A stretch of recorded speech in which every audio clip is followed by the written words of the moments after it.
CID হেফাজতে golden Daku Subodh Singh. কলকাতায় এনে গ্যাংস্টারকে রাতভর জেরা। একাধিক রাজ্যে সুবোধের জাল ছড়িয়ে রয়েছে, এমনটাই সূত্র মারফত জানা যাচ্ছে। কোর মডেল গ্রুপের নেটওয়ার্কেই পরপর দুষ্কর্ম করেছিলেন সুবোধ সিং। রানীগঞ্জে সোনার দোকানে যে ডাকাতি, সেই মামলায় সিআইডি হেফাজতে রয়েছে সুবোধ সিং। বিভিন্ন সোনার দোকানে ডাকাতি, খুন, হুমকির নেপথ্যেও কি সুবোধ? এই ঘটনাতেও সুবোধের যোগ খতিয়ে দেখছে সিআইডি। এ বিষয়ে আমরা কথা বলবো। ফোন লাইনে রয়েছেন আমাদের প্রতিনিধি রিয়া মাঝি।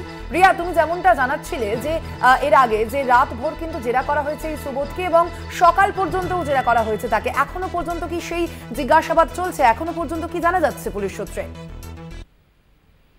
দেখো, তোমাকে জানিয়ে রাখবো যে সুবোধ সিংকে সেই জেরা কিন্তু এখনো জারি রয়েছে বলে এমনটাই পুলিশ সূত্রে জানা যাচ্ছে।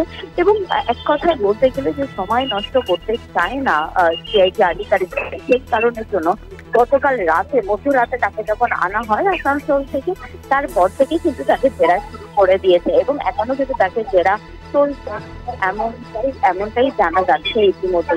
এবং পাশাপাশি তোমাকে জানিয়ে রাখবো যে ভারতবর্ষের বিভিন্ন জায়গাতে, বিভিন্ন রাজ্যেতে তার যে কোর টিম রয়েছে বলে এমনটাই কিন্তু জানা যাচ্ছে।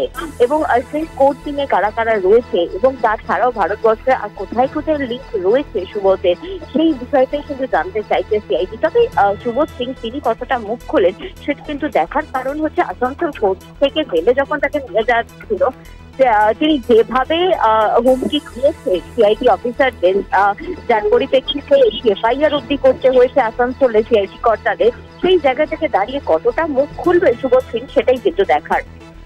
একদমই, অবশ্যই সেদিকে আমাদের নজর থাকবে। আপাতত ধন্যবাদ তোমায় রিয়া। আমরা কথা বলছিলাম, ফোন লাইনে ছিলেন আমাদের প্রতিনিধি রিয়া মাঝি।